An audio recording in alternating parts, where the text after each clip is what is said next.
Hello. నమస్తే sir. నమస్తే. చెప్పండి. మీ గురించి చెప్పి క్వెషన్ అడగండి. అవును సార్. అంటే రాజమండ్రి.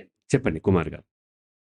అంటే ఒకసారి ఒక ఇంటర్వ్యూలో మీరు హ్మ్. ఈగో కిల్స్ లైఫ్ అని, ట్రూత్ సేవ్ లైఫ్ అని అన్నారు సార్. అవును. అది కొంచెం అంటే ఈగో అంటే కొద్దిగా ఎక్స్‌ప్లెయిన్ చేస్తారా? ఆ! యాక్చువల్‌గా అట్లా కాదు నేను చెప్పింది. చెప్పిందేంటి అనంటే ట్రూత్ ఏం చేస్తదంటే లైఫ్‌ని సేవ్ చేస్తది. ఈగోని ట్రూత్ అనేది లైఫ్‌ని అన్‌ట్రూత్ ఫస్ట్ చెప్పింది అన్‌ట్రూత్ అంటే అసత్యము. అవును సార్. మీ ఈగోని సేవ్ చేస్తది. బట్ లైఫ్‌ని కిల్ చేస్తది. సత్యము అంటే ట్రూత్ మీ యొక్క లైఫ్‌ని సేవ్ చేసి ఈగోని హర్ట్ చేస్తది. ఈగో అంటే ఏంటి అనంటే, నా పట్ల నాకున్నటువంటి ఒక ఇమేజ్. అది బయాస్డ్‌గా ఏర్పడుతుంది. సెంటిమెంటల్‌గా ఏర్పడుతుంది. నేను గొప్పవాడిని. అహం అంటూ ఉంటాం. అహం అంటే ఇమేజ్ ఆల్ ఇమేజెస్‌ని ఇగో అంటానికి లేదు. రకరకాల మీనింగ్స్‌లో అహము, అహంకారం ఇవి వాడుతూ ఉంటాం. అంటే నేను మాత్రం గొప్ప. నేను గొప్పవాడిని. నేనెప్పుడు కరెక్టే చేస్తాను. నేను తీసుకున్న డెసిషన్ కరెక్టే. మిగతా వాళ్ళు తప్పుడు మనుషులు. నా వాళ్ళు గొప్ప. నా ప్రాంతం గొప్పది. నా భాష గొప్పది. నా సంస్కృతి గొప్పది. నా జీన్స్ గొప్పవి. నా తల్లిదండ్రులు గొప్పవారు. నా మతము, నా దేశము గొప్పది అనేటువంటిది దీన్ని మనం ఇక్కడ ఈగో అని అంటున్నాం. అహంకారం అంటాము. అంటే నేను గొప్పవాడిని, ఎదుటి వాళ్ళు తక్కువ అనేటువంటి భావన. ఈ భావనకి ఏమవుతదంటే ఎప్పుడైతే సత్యం ఎదురైందో ఆ భావన బ్రేక్ అవుతూ ఉంటది. కాబట్టి మనం ఏం చేస్తామంటే ఆ అహాన్ని సేవ్ చేసుకునే వైపే వెళ్తాం మనం.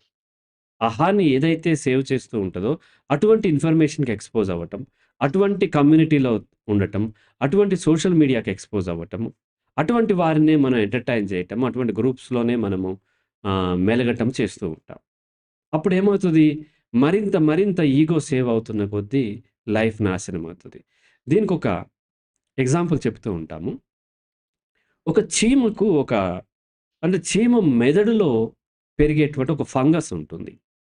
ఆ ఫంగస్‌కి తనకి బేస్ ఏంటంటే చీమ మెదడు. అది చీమ మెదడులోకి చేరిన తర్వాత ఆ ఫంగస్ ఏం చేస్తదంటే, ఆ చీమ మెదడుని తనకు అనుకూలమైనటువంటి వాతావరణం, టెంపరేచర్ ఉన్న దగ్గరికి డ్రైవ్ చేస్తూ ఉంటది. ఎందుకంటే తనకి వ్యతిరేకంగా ఉన్న దగ్గరికెళ్తే ఆ ఫంగస్ చనిపోతది కాబట్టి, తనకు అనుకూలంగా ఉన్నటువంటి వెదర్ కండిషన్ వైపు ఆ చీమను డ్రైవ్ చేస్తూ ఉంటది. ఆ చీమ ఏమవుతదంటే, తన గ్రూప్ నుంచి సెపరేట్ అయిపోయి ఇక తనకి ఎక్కడైతే ఆ ఫంగస్‌కి అనుకూలంగా ఉందో అటువైపు వెళ్తూ ఉన్న కొద్దీ, ఆ వాతావరణం తనకు అనుకూలంగా వచ్చే కొద్దీ, ఆ ఫంగస్ బలపడుతూ ఆ చివరికి అనుకూలంగా ఉండేటువంటి ఆ చెట్టు దగ్గరికి వెళ్ళిన తర్వాత, ఆ చీమ మెదడును చీల్చుకొని ఆ ఫంగస్ బయటకొస్తది. చీమ చనిపోతది. ఆ ఫంగస్ ఏం చేస్తది? తన బ్రాంచెస్ అన్నిటిని కూడా అక్కడి నుంచి మెల్లగా కిందకి అంటే అక్కడి నుంచి పడిపోతాయి. పడిపోయినప్పుడు మిగతా చీమల యొక్క మెదడులోకి చేరుతాయి. మళ్ళీ ఆ చీమలను అట్లాగే డ్రైవ్ చేస్తూ ఉంటది. అహం అనేది అలా పనిచేస్తుంది. వన్స్ మనకు అహంకారం ఏర్పడిన తర్వాత, ఆ అహం బలపడే దగ్గరకే మన యొక్క యాక్టివిటీస్ కానీ, మన యొక్క లైఫ్ కానీ వెళ్ళేలాగా చేస్తూ ఉంటది. దానికి సరిపడా లిటరేచర్‌ని కానీ, సరిపడా కాన్సెప్ట్స్‌ని కానీ, సరిపడా మనుషులతో కానీ మెలిగేలాగా అహం చేస్తది తప్ప, ఆ అహాన్ని బ్రేక్ చేసుకునే దగ్గరికి వెళ్ళనివ్వదు. అందుకని knowledge cannot change the attitude అంటాను. ఎందుకు అంటే, నాలెడ్జ్ ఏం చేస్తదంటే, దేన్ని నాలెడ్జ్ అంటున్నాము అనేది మ్యాటర్. మన అహాన్ని సాటిస్ఫై చేసేదాన్ని నాలెడ్జ్ అంటాం. ఉదాహరణకి మత విశ్వాసాలు తీసుకుందాం. హిందువులకు భగవద్గీత ఇస్తే నాలెడ్జ్‌గా కన్సిడర్ చేసి చదువుతారు. ఖురాన్ గాని, బైబిల్ గాని వేరేది ఇచ్చినప్పుడు వాళ్ళంత ఇంట్రెస్ట్ చూపిచ్చరు. Muslims sorry.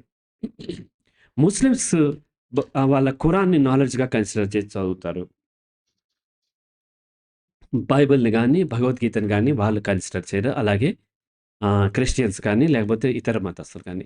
ఇక్కడ ఏమైంది అనంటే, దేన్ని నాలెడ్జ్ అని కన్సిడర్ చేయాలనేది ఆల్రెడీ వారికి ఏర్పడినటువంటి మతం నుంచి ఏర్పడింది. అదే మత అహంకారం అనొచ్చు. లేకపోతే మతం గూడా సోషల్ కాంటెక్స్ట్‌లో అయితే నార్మల్ గాని, సైకాలజీ కాంటెక్స్ట్‌లో మతం గూడా ఒక విధమైనటువంటి ఈగో. కాబట్టి మనిషి ఎప్పుడు కూడా తన ఈగోని స్ట్రెంథెన్ చేసుకునే వైపు వెళ్తాడు. ఆ ఈగో స్ట్రెంథెన్ అయ్యే కొద్దీ లైఫ్ నాశనం అవుతది.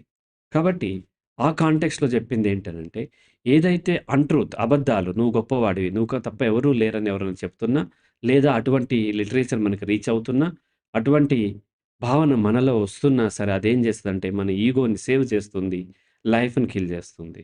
కానీ ట్రూత్ అందరూ ఒకటే. మతం అనేది ఒక భావన మాత్రమే. ఒకరి విశ్వాసం మాత్రమే. ఎవరి విశ్వాసం వాళ్ళకి గొప్పగా అనిపిస్తది. ఎవరి కులం వాళ్ళకి గొప్పగా అనిపిస్తది. ఎవరి తల్లి వాళ్ళకి గొప్పగా అనిపిస్తది. ఎవరి దేశం వాళ్ళకి గొప్పగా అనిపిస్తది. పాకిస్తాన్ వాళ్ళకి ఇండియా గొప్పగా అనిపించదు. అనిపించకపోవటానికి కారణం వాళ్ళు పనికిమాలిన వాళ్ళు అని మనం అనుకుంటాం. కానీ పాకిస్తానోళ్ళు ఏమనుకుంటారు? ఇండియా గొప్పగా మనకెందుకు వాళ్ళ ఇండియా ఒక చెత్త కంట్రీ. అందులో ఇలా ఉంటది, అలా ఉంటది. వాళ్ళు పనికిమాలినోళ్ళని వాళ్ళు భావించే అవకాశం గూడా ఉంటది. ఇది అహం నుంచి ఏర్పడింది. అమెరికన్స్‌కి అమెరికా గొప్పగా అనిపిస్తది. ఆఫ్రికాకి ఆఫ్రికా గొప్పగా అనిపిస్తుంటది. ఇది ఒక మానసిక స్థితి మాత్రమే అని ఎప్పుడైతే మనకు అర్థమయ్యి, నేను గూడా ఆ భ్రమలో ఉండకూడదు, బయటికి రావాలి అన్నప్పుడు, అప్పుడు ఏమవుతదంటే ఈగో కిల్ అవుతది. లైఫ్ సేవ్ అవుతది. ఆ కాంటెక్స్ట్‌లో చెప్పింది. ట్రూత్ అనేది మీరు పెర్సీవ్ చేసే విధానాన్ని బట్టి ఉంటది. లాజికల్లీ మీరు టెస్ట్ చేసుకున్నప్పుడు మీకు అర్థమవుతది. అందరూ ఒకటే అనే విషయం అర్థమవుతది. రైట్? కుమార్ గారు? వెల్కమ్. రైట్. కట్ చేయండి.